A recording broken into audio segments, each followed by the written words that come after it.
JP got the beat tight. Gotta get to it, keep it moving, big influence, gotta prove it, yeah, keep it moving, yeah, gotta keep it moving, yeah, said I gotta keep it moving, gotta get to it, keep it moving, big influence. K-Dot, the first black Super Saiyan to work around on this planet. I got this Inception review.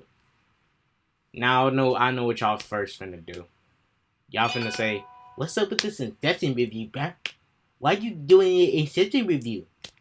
Nigga, this movie already came out, bro. What the freak you mean? Alright. Chill. I gotta come out with a confession. This is my first time watching Inception.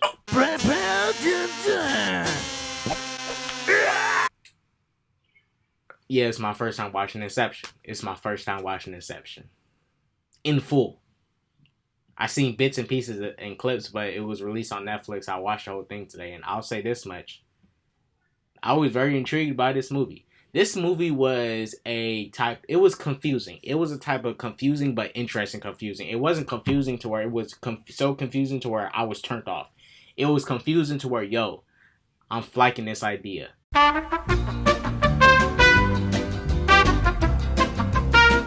Update your channel, your boy got a new camera. People who are taking this strange device that was created by the military to access other people's dreams, to put people in their dreams. We create the world of the dream.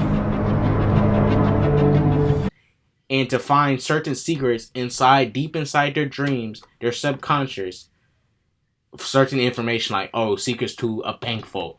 Secrets to this item, secrets to get to this item over here, or basically how you can destroy somebody's life by using their dreams against them.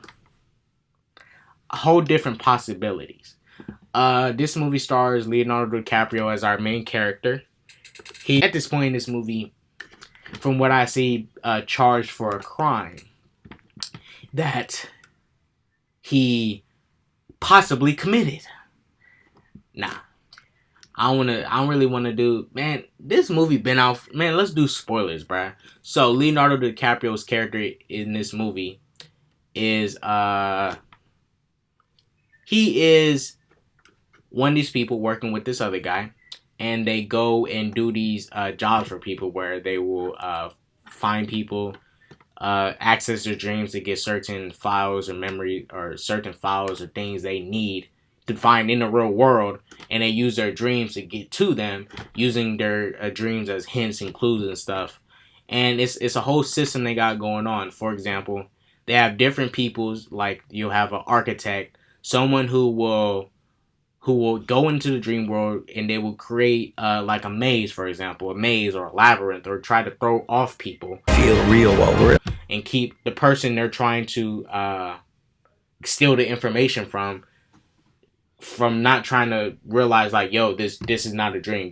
These are people really in my head using some strange device to get some information off me.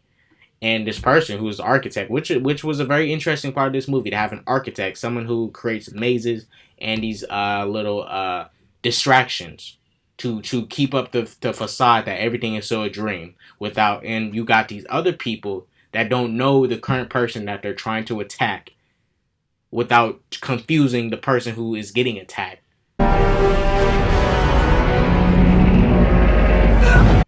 In their dream, and these other people trying to steal their memory. So it's a whole intricate system to it. But you got people like, bruh, this cast. You got Tom Hardy up here. You basically have the whole Dark Knight cast up in this movie. The Batman Begins, Dark Knight cast. You have pretty much the whole cast in here. You know, besides Christian Bale and stuff. But you got the guy who plays Scarecrow. You got Bane up in this movie, bro. We got the Robin from Dark Knight Rises in this movie. Come on, y'all. This cast is fire. This cast is fire. I like this cast. And Leonardo DiCaprio is the lead of this movie. So Leo's portion of the story is that he is being framed for the murder of his wife. Now, we can get into Leo's portion of this story. Leonardo DiCaprio's wife, Mal,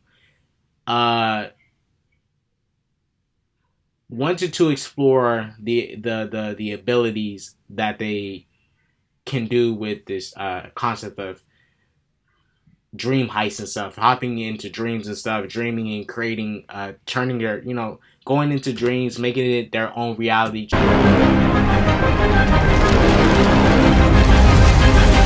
changing up things and stuff, and how the concept of time and stuff is different. So Leonardo DiCaprio and Mal, who is his wife in this movie, who is deceased, she died because they both went into a dream world.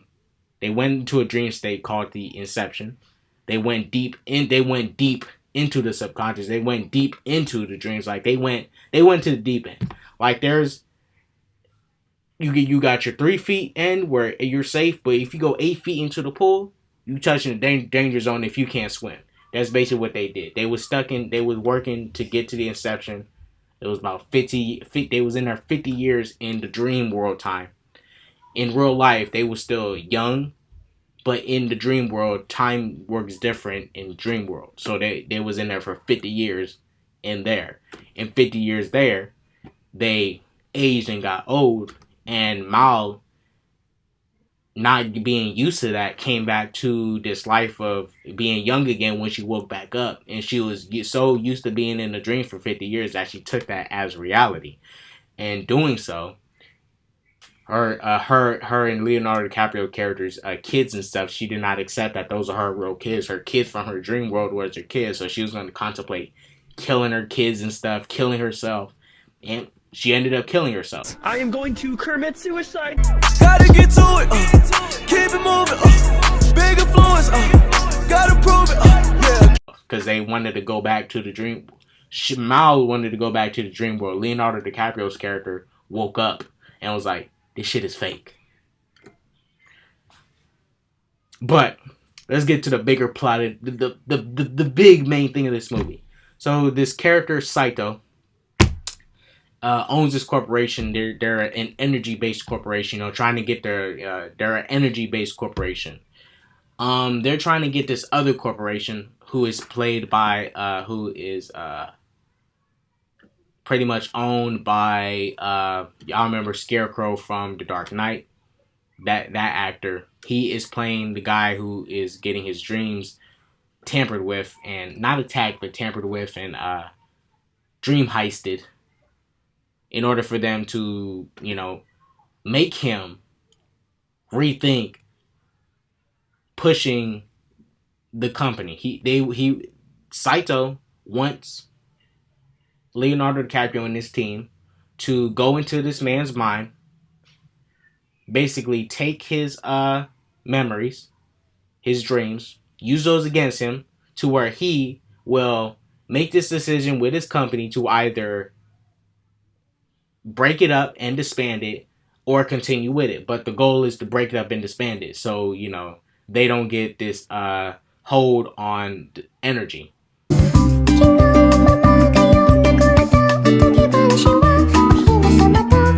That's your main story.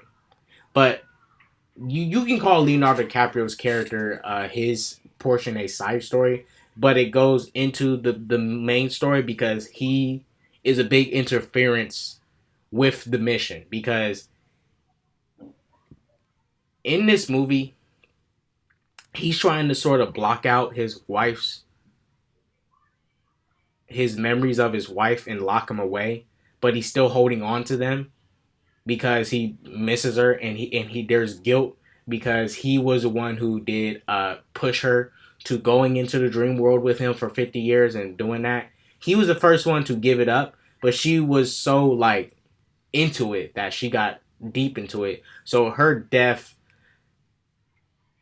is sort of, he has some fault in it, and there's a lot of guilt going on. So just watching this movie, basically Leo's character, he says he wants to trap, lock away her whatever memories he have left her, but really if he wanted to, he'd go with her. But for the sake of the mission, he couldn't, because the biggest thing about this movie too was that a lot of the people on his team, Tom Hardy's character and Robin from The Dark Knight Rises, they knew of his situation with Mal, but they did not know that how much he was going to compromise the mission. So the architect character becomes very involved in Leonardo DiCaprio's character. She becomes very involved with trying to help him get past this thing with Mal, so he doesn't compromise the mission and compromise the lives of these people that he has signed on for this job. So you also have that going into play of it. I mean, this is a Christopher Nolan directed film, and the biggest thing I kind of hope for more, like, the dreaming was kind of, look, visually and everything was like weird, everything was weird and nice looking.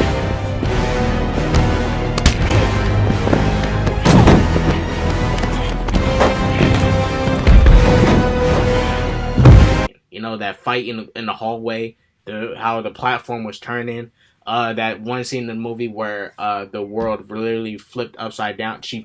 The architect flipped the world like a freaking sandwich. She went whoop, boom. She turned into a literal sandwich.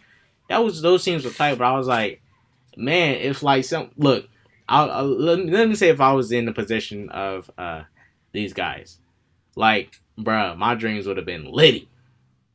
They would have been more pop culture feel. Like, you would probably see like King Kong in my dreams, Godzilla and shit, freaking Batman walking around, the Power Rangers fighting the freaking Ninja Turtles and shit. Just some weird, crazy stuff. Sonic the Hedgehog, Mario, hella pop culture stuff. Hell, you might see me in some weird superhero clothes, just flying and shit with my fake powers. The dreaming was very basic, which, you know, Christopher Nolan, he didn't want to go too far. I'm not saying Christopher Nolan had to go wacky and crazy, but they could have done more with it. Like, they could have done more. Like, you know, the action and stuff. I wouldn't say the action is like the most. Like, it's just the concept of the story that's the best part. Like, the action was kind of just meh. Like, you had that snow sequence. I was like, meh. But other than that, the concept of the story and the story, like, the dialogue is more interesting than the action. That's what I like about the movie. I like the writing of the film. Like, you can take out the action. I'd be fine with these people just going into a dream world, like freaking running around and running through mazes and stuff. But the story is the best part of this movie. The concept, this whole dream thing. And they play with this idea of dream within a dream. So once they lock somebody into a dream that they're trying to, you know, dream heist, they will do some things to either confuse them, such as once they are dreaming, they will make the person think you are in a dream again. So you'll be dreaming twice. You're already dreaming, and then they'll throw you into another dream just to throw you off, which was tight. I like that concept. I like that idea. But this movie, man, this movie is a trip. This movie is a trip, bro. It is a trip. And if you have not seen Inception, I recommend you watch it, because this movie was tight. Score was good. I like the score. Ellen Page. Hey, Ariadne. I was waiting for it, bro. I was just waiting for, I was just like, when is Leonardo DiCaprio and Ellen Page character finna, like, make out, bro? Then you break in and steal it. Well, like, Ellen Page character is hella invested in his memories. Like, she's invested. I was like, bruh, hurry up and kiss already. It would have been weird and off-put, but I was like, bruh, she's hella invested in helping you out. She's really invested. Yeah, she was invested for, making sure he doesn't compromise the team, but when we get introduced to her character, because there's not a lot of, like, character, there's not too much into her past, but she really loves the concept of the dream. She really loves the concept of going into a dream world. She loves that concept, and that's why she came back. And I'm over looking at it like, she had really big invested in making sure that Cobb's character, Leonardo DiCaprio, dreams don't interfere with the mission. But mind you, she has no, like, allegiance to these characters like Arthur and Tom Hardy's character on the team. Like, she just met them for this job, and then she's like really invested. So you can say, you know, she just invested into the team, even though she really does not have a relationship with them like that. You know, she like, right, she got onto some like kind of illegal work. I mean, it's not exactly legal or illegal going into people's dreams and snatching shit. I mean, I guess you can say hijacking people and shoving tubes inside of them and forcing them into a dream state is illegal, because that is kind of theft. I mean, it's illegal. Well, she turned on for some illegal work. Knocking people out with anesthesia and stuff, shoving tubes inside them, putting them into a dream state, and then you hijacking their memories. It's illegal. Yeah, I would say that's illegal. I mean, not the fact that you're going into dreams, but the part where you know, drug them and put them to sleep, and then shove tubes inside them. Like this movie Inception. I'm not going to grade it, but I'm just going to say I like the movie. I thought it was a really good movie. If you guys like the movie, which I hope you do, it's a very slow burn movie, but it's a good slow burn movie. Like, this movie is a very good, interesting slow burn movie. I recommend you watch it. If you don't watch this movie, well, you're missing out. I was clearly missing out. The freak. Man, let me give myself an L for not watching this movie early. L on my life. L on my life for not watching this movie early enough. L for me. Alright, y'all, I'm about to go into the video. The Inception was a dope movie. I like the concept. The story is the best part of this. Like, the story and the concept. The action is not the best part of this movie. The visuals and the story and the concept of this whole dream heist, going into this dream world called the Inception, is the best part of this movie. That action scene with the snow was like, you know, mad. The hallway fight was one of the best action set pieces. Even the scene where they was in the van and it was doing the slow-mo shots and they would do those bumps, and then you just see the character's arms flailing. Slow-mo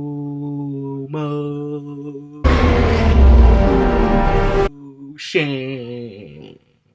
I wouldn't say the biggest strong suit is the action, but the story, the writing, and the people talking. Like, the people talking is the most interesting part of this movie. It is. In that score, bro, when it transitions into different scenes, bro, it makes it bigger impact. But I'm finna go in this video. It's your boy Kid out, the first Black Super Saiyan to work out in this plan. Cause that peace, love, positivity, all that jazz. Don't do drugs. Should have gone for the head.